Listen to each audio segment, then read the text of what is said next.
Hey guys, back with another video.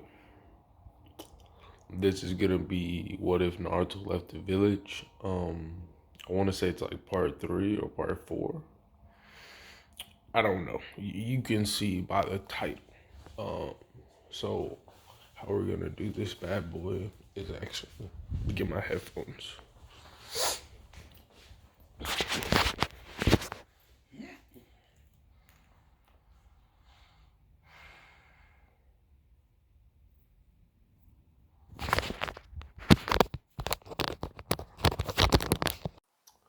All right, this will be one of my videos where it's just background audio. But enough with that. We need to where did I leave off the last video? I left it off around right when they got done with the exams of through the forest. So we're gonna go through that. Basically nothing dramatic happens yet. Like most of this is kind of like a rehash of season what's it called like the original canon, because Naruto's only gonna get aggressive over time. It's not something that's just gonna miraculously happen, because he would have to do like a 180 on his whole character. Because as I'm going back and re-looking up different things, so what if Naruto left the village? I hope I said that title right. But I'm doing pretty much almost a rehashing of his character. But like the main difference is he befriended the fox, but in a more of a brutal, violent, aggressive manner. But enough with just saying that. Now we're gonna get into when they're doing the tournament. Nothing dramatic happens for the fights, but just to give y'all a brief on how the character's slight difference will make. First, Sasuke, he's constantly making the remark of, I do not want to use that power. There has to be another way. So the difference with this is he's seeing Naruto's aggressive behavior. Oh God, don't break. He's seen Naruto's aggressive behavior and he doesn't approve of it. Plus he's had that rush of power. So instead of being like, yeah, this is awesome, the only difference is the interactions he's had with Itachi.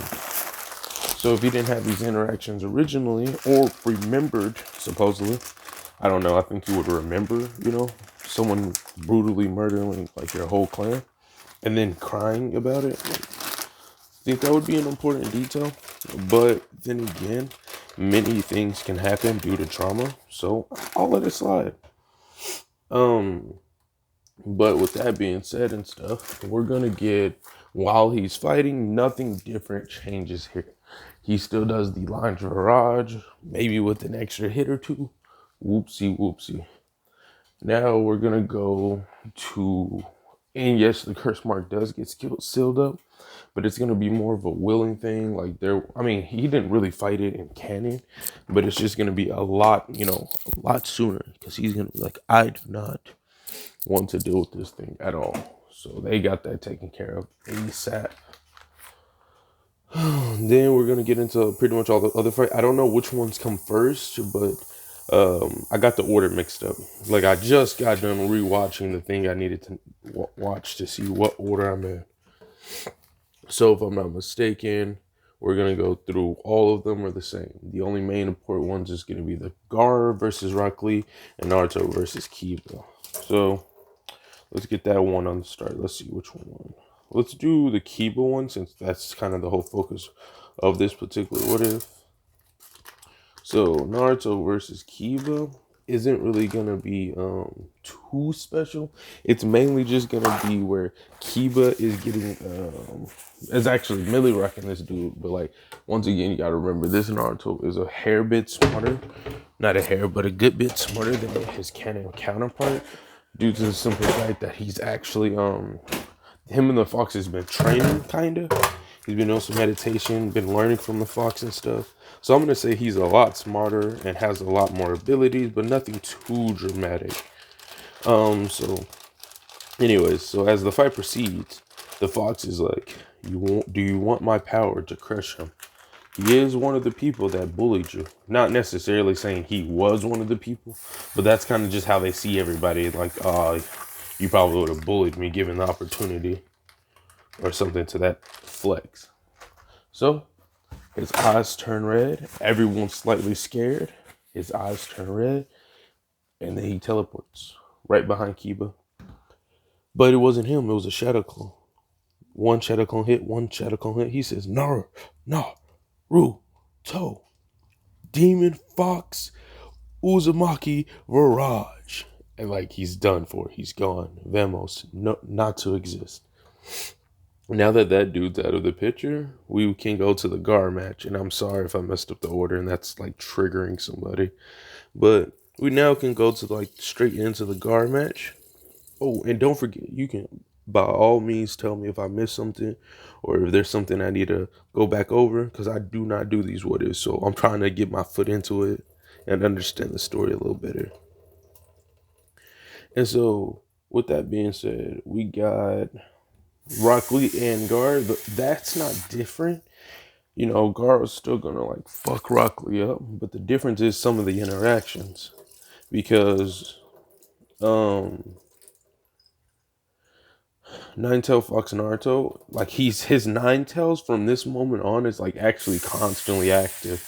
It's kind of weird. So it's kind of like a Super Saiyan thing, where like he has his red eyes and stuff, but it when he activates the chakra, that's when it gets like a lot more aggressive. But like I mean, like the whiskers, that's when they get 100 times more aggressive. But while he's just passively sitting there not doing anything, he's good. He's just chilling, vibing, as y'all people like to say.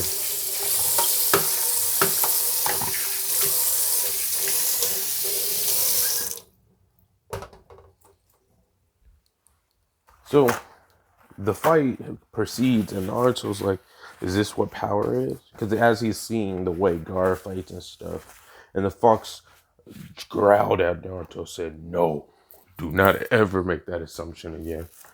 We are what power is." Blah blah blah. You know, kind of, because you know the feud between the damn foxes and shit. Not the foxes, the tail beasts. So you know that Ninetales is gonna be a little salty. Like, hey, don't try to compare me to the Shukaku. Like, what's your problem? Like, what's wrong with you? Like, come on now. And then so during the fight and stuff, I mean not Shukaku, the Ninetales was like kind of explaining to him, you know, about his origins and all this type of stuff. And so with all of that being explained, Naruto was like, wait, there's other tail beasts? Huh. There's other people that struggle through the same shit that I struggle through? Hmm. Right there, that's gonna cause a dramatic change in Naruto, because he's like, if there's other people like me, oh, so we don't have to be alone. Because I mean, we're really the powerful ones here. He looks at everyone else, not saying this out loud, of course, but just thinking internally. He's like, so if I decided to go all ape and use your power to its fullest, I'd be pretty much unstoppable. The fox was actually weary about this. It was really weird because the fox was like, I want to take control of this kid, but he kind of grew fun of the kid. So he's kind of like, ah. Now, see, like if it was like positive Naruto, this would have just been a different what if, to where it's like, ah. So to give more of an understanding, it's kind of more like he went down the more negative route. The fox was going to try to manipulate him, but he saw how earnest the kid was, how hard he tried, how good of a defense he did. Like, you know, you saw the boy try. You saw him put in 100% full effort. Like, come on. So, you know, the fox fell for the boy. Like, just like, damn, that's my nigga. But it kind of backfired without backfiring due to the some fact is Naruto just caved. He was like, no, no. Y'all want to treat me like this? I'll show you what a weakling I am. I'll show you how useless I am. I'll show you. I'll show you. And so he started bugging out. But he's not bugging out like right now, but mentally he checked out. Naruto isn't right here right now. Please leave the building. So with that being said,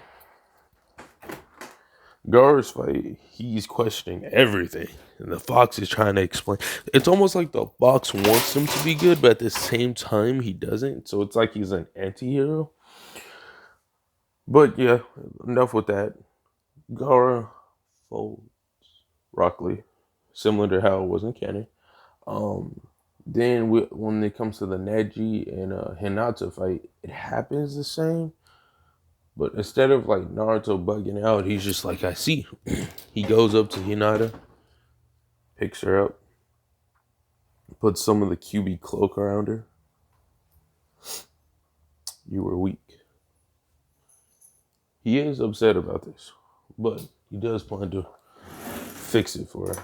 He's like, you were weak, but I won't suffer the same fate as you, but I will defeat Neji. And so that fight would actually be dummy interesting. So let's go ahead and let me make sure I'm not forgetting that. All right, let's go ahead and get into the month period where they're doing the training for the tuning exams and stuff.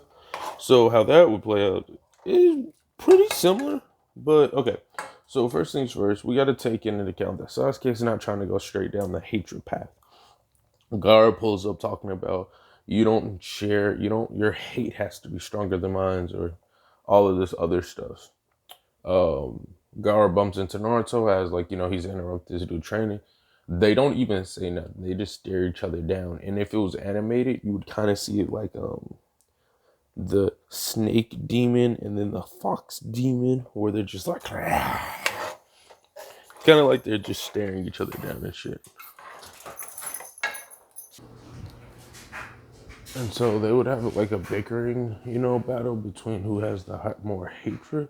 But it's really weird because Naruto doesn't hate everyone in the village. He just dislikes them and want to prove them wrong.